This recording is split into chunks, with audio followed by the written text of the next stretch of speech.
Halo semuanya, selamat datang di segmen analisa. Hari Selasa kemarin, 28 Oktober 2025, adalah hari di mana vonis untuk Nikita Mirzani beserta dengan asistennya Ismail itu ditetapkan di Pengadilan Negeri Jakarta Selatan. Nikita Mirzani mendapatkan vonis 4 tahun penjara dengan denda 1 miliar rupiah, sementara Ismail hukuman vonisnya adalah 3 tahun penjara dengan denda juga 1 miliar rupiah dan subsidiarnya itu adalah 3 bulan kalau mereka tidak bisa membayar 1 miliar rupiah tersebut. Tapi ini adalah baru tahapan pertama dalam dunia hukum. Setelah pengadilan negeri, tahapan berikutnya adalah banding. Setelah itu nanti juga ada kasasi. Tetapi justru hati-hati teman-teman, karena banyak juga ya di sejumlah kasus pada saat di persidangan banding yang ditargetkan kalau dari terdakwa agar hukumannya lebih ringan, tapi malah justru hukumannya lebih berat. Kalau sekarang Nikita Mirzani itu dihukumnya 4 tahun, dalam sidang banding nanti bisa kedua hal yang terjadi kepada Nikita. Pertama, bisa naik menjadi mungkin seperti tuntutannya misal 11 tahun, atau bisa menjadi kurang, bisa menjadi cuma setahun, atau bahkan nggak nyampe 2 tahun. Tetapi setelah putusan sidang vonis kemarin, Nikita Mirzani dengan tegas, dengan gaya dia yang cukup unik, karena dia selalu senyum di sana dengan santai bilang, nggak usah khawatir katanya. Dia bilangnya apa di sini? Tidak ada yang harus ditangisi, tidak ada yang harus disesali. Saya hargai putusan hakim, tapi seharusnya nggak segitu sih. Nah, dia juga mengatakan akan mengajukan banding lewat statement di sejumlah media. Tapi apakah statement tersebut adalah linear juga nanti dengan hasil pengajuannya, karena butuh waktu ya at least seminggu atau 2 minggu lah ya untuk memberikan waktu apakah dia beneran akan mengajukan banding atau tidak. Nah, tetapi gini ya, dari statement terakhir Nikita Mirzani yang dia bilang bahwa saya hargai putusan hakim, tapi seharusnya nggak segitu sih, artinya dia juga sudah menyadari bahwa ada beberapa pasal yang memang dikenakan, dituntut oleh jaksa, seperti pemerasan, pengancaman, dan juga TPPU. Dan TPPU atau tindak pidana pencucian uang itu terbukti tidak cocok untuk Nikita Mirzani, which is ini hukumannya yang paling tinggi ya, ke sekitar hampir 20 tahun penjara. Tetapi dengan jaksa memberikan tuntutannya adalah 11 tahun penjara, ada indikasi juga bahwa sepertinya jaksa juga nggak yakin-yakin amat bahwa Nikita Mirzani ada indikasi TPPU tersebut. Karena memang TPPU itu kan kalau aku lihat dari statementnya putusan hakim, TPPU tidak terbukti karena tidak ada indikasi menyamarkan, tapi hanya transaksi biasa dan tidak menyembunyikan identitas sebenarnya. Karena kan poinnya adalah dari uang yang dimiliki oleh lawannya, Dr. Reza Gladys ya, itu kan langsung ditransfer ke sebuah developer, perusahaan pembangun rumahnya Nikita Mirzani, langsung begitu aja untuk membayar cicilan dari rumahnya. Kalau memang dia tujuannya untuk menyembunyikan, harusnya nggak seperti itu. Harusnya TPPU itu menggunakan uang cash. Biasanya dia akan minta begini, ya sudah, saya mau 4 miliar rupiah tersebut, semuanya dalam bentuk cash. Langsung dikasih cashnya, baru nanti diserahkan ke berbagai kebutuhan Nikita Mirzani, misalnya menyembunyikan aset dan sebagainya. Tapi kan tidak ada seperti itu, jelas. Memang dari awal beberapa kali video aku bahas terkait dengan kasus ini, TPPU itu sangat kecil sekali kemungkinan, bahkan kesannya terlalu dipaksakan kalau itu dijerat kepada Nikita Mirzani. Tetapi poin yang tidak bisa dipungkiri adalah terkait dengan Undang-Undang ITE. Ini coba kita simak dulu apa yang disampaikan hakim pada saat membacakan vonis kepada Nikita Mirzani. Ada poin ini yang memberatkan, dan poin ini yang aku yakin Nikita Mirzani kayaknya percaya diri, kayaknya sini juga bakal bisa lepas lagi begitu. TPPU aja bisa lepas, yang dugaan pemerasan, bukan dugaan sih karena sudah putusan ingkrah ya, yang pemerasan ini dengan pengancaman, dia yakin pasti bakal bisa menghapuskan pasal ini.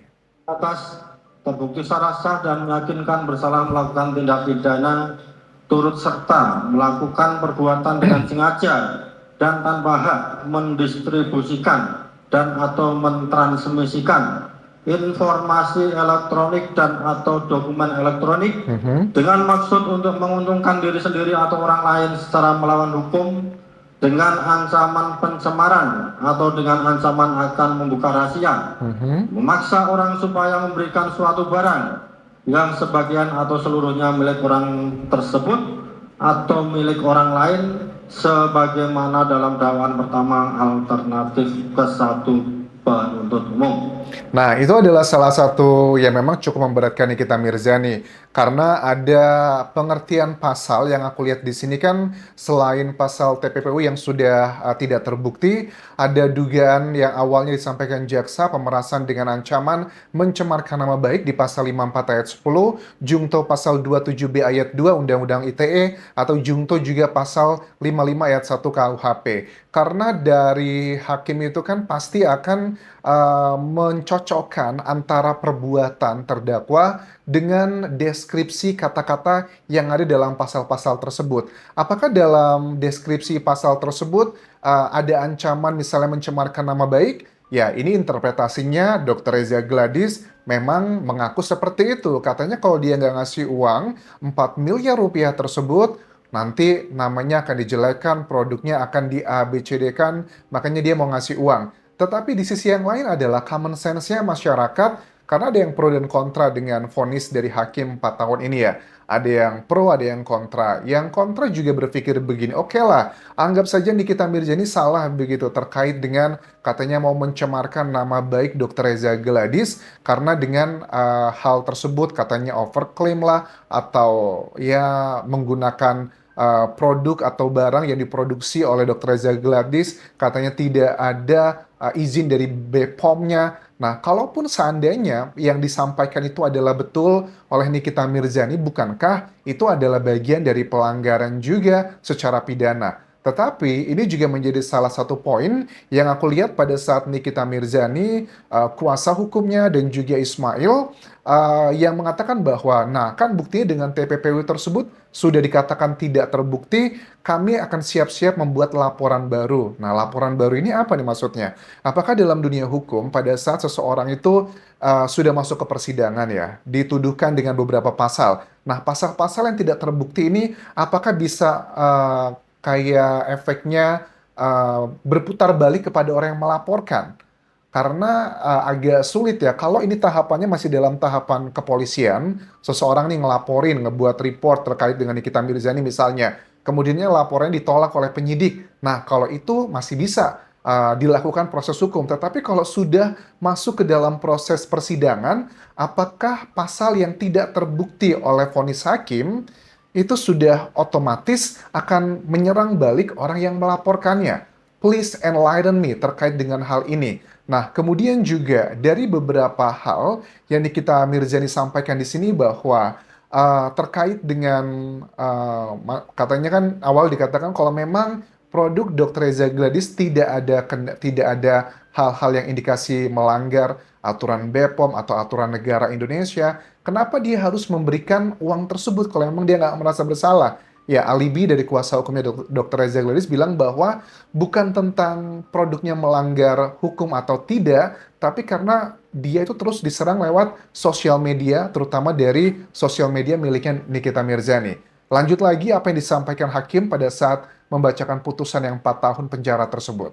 4. Menjatuhkan pidana kepada terdakwa oleh karena itu dengan pidana penjara selama 4 tahun dan pidana denda sejumlah 1 miliar rupiah dengan ketentuan apabila pidana denda tersebut tidak dibayar diganti dengan pidana kurungan selama 3 bulan. Pada saat hakim membacakan vonis 4 tahun penjara dengan denda 1 miliar rupiah, Nikita Mirzani berusaha ngelihat ke atas tapi matanya tetap kayak berkedip-kedip. Indikasinya adalah ya dia menahan tangis sih, dia tetap sedih. Karena ya teori dekonstruktif kan biasanya ya pada umumnya mengatakan bahwa apa yang ditunjukkan biasanya adalah kebalikannya. Tidak hanya pada saat Nikita Mirzani mendengarkan vonis dari hakim kemarin, tapi juga pada saat setelah selesai ada Nikita Mirzani menghampiri para hakim mau salaman dengan wajah sumringah, tapi kan ditolak. Itu adalah aturan dari hakim ya dan juga pengadilan nggak boleh bersentuhan dengan apapun, takutnya ada hal-hal yang tidak diinginkan terjadi. Begitupun juga dia menyapa para jaksa, kemudian menyapa juga para kerabat, kolega, pendukungnya di pengadilan. Dia berusaha menunjukkan wajah bahagia, senyum, dan mengatakan tidak perlu ada yang disesali, tidak perlu ada yang ditangisi. Ya sudahlah, katanya saya hargai keputusan hakim, tapi seharusnya nggak segitu sih. Dengan kata-kata harusnya nggak segitu sih, menurut aku dalam hitung-hitungannya Nikita Mirzani, dia pikir dia akan kena penjara paling sekitar 1 tahun penjara doang, tapi ternyata justru 4 tahun penjara. Nah, tetapi bagaimana dong kalau Nikita Mirzani sudah mengatakan akan mengajukan banding? Jaksanya mengajukan banding juga nggak nih kira-kira? Ya, belum ada keputusan. Aku sampai hari ini ngecek di berbagai sumber berita, jaksa masih berpikir-pikir apakah mengajukan banding atau tidak. Karena yang bisa mengajukan banding itu bukan cuma terdakwa saja, tapi juga jaksa. Karena kan jaksa awalnya menuntut Nikita Mirzani adalah 11 tahun penjara. Karena ada juga sebagian orang yang kayak kecewa gitu loh. Waduh, kok hukumannya cuma 4 tahun penjara gitu. Padahal nih kita sudah ditahan juga sekitar 8 bulan. Artinya kan sekitar 3 tahun 4 bulan lagi dia sudah bebas. Apalagi juga kalian tahu ya hukum di Indonesia kan kalau sudah menjalani setengahnya itu bisa mendapatkan remisi dari berbagai hari-hari besar di Indonesia. Dari 4 tahun, paling Nikita Mirzani hanya menjalani sekitar 2 tahun. 2 tahun pun sudah dipotong 8 bulan. Artinya masih 1 tahun 4 bulan lagi dia berada di dalam penjara. Tetapi kan jangankan 4 tahun atau 2 tahun di penjara, 1 hari aja di penjara itu nggak nyaman sama sekali. Dia juga cerita kan ya waktu aku lihat dia mau ke toilet begitu kan. Dia ngomong sama jaksanya, saya nggak mau ke toilet ini gitu kan ya, atau yang menjaganya gitu kan ya, itu toiletnya kotor banget, saya nggak bisa keluar katanya. Jadi memang sangat menyedihkan kondisi Nikita Mirzani dengan gaya hidup dia yang glamor, penuh dengan kemewahan, dan dia harus tinggal di dalam penjara, rasanya pasti nggak bakal nyaman. Dan reaksi dari lawan-lawannya, rata-rata aku lihat sih mereka bilang tidak masalah gitu hukumannya mau setahun, 2 tahun, tapi yang pasti sudah ada putusan hukum ingkrah tingkat pertama ini membuktikan bahwa dia bersalah. Tapi kan bersalahnya bukan terkait dengan pasal yang paling tinggi terkait TPPU, tapi terkait dengan pemerasan dengan ancaman mencemarkan nama baik dengan pasal yang telah disebutkan tadi. Nah, tetapi kan sebenarnya ini juga timnya Nikita Mirzani mengatakan mana pemerasannya, orang dia minta tolong kok. Tapi jujur ya, kalau dibilang pemerasan atau enggak, ini memang masih bisa diperjuangkan di tingkatan Mahkamah Agung nanti di sidang bandingnya. Tetapi kalau untuk mengancam, mencemarkan nama baik, memang Nikita Mirzani sepertinya sudah menyadari. Makanya dia bilang kata-katanya, saya hargai putusan hakim, tapi seharusnya nggak segitu sih. Artinya nggak 4 tahun, mungkin cuma setahun doang. Karena Nikita Mirzani juga sadar ada bagian yang dia rasa memang ada kena pasal di situ.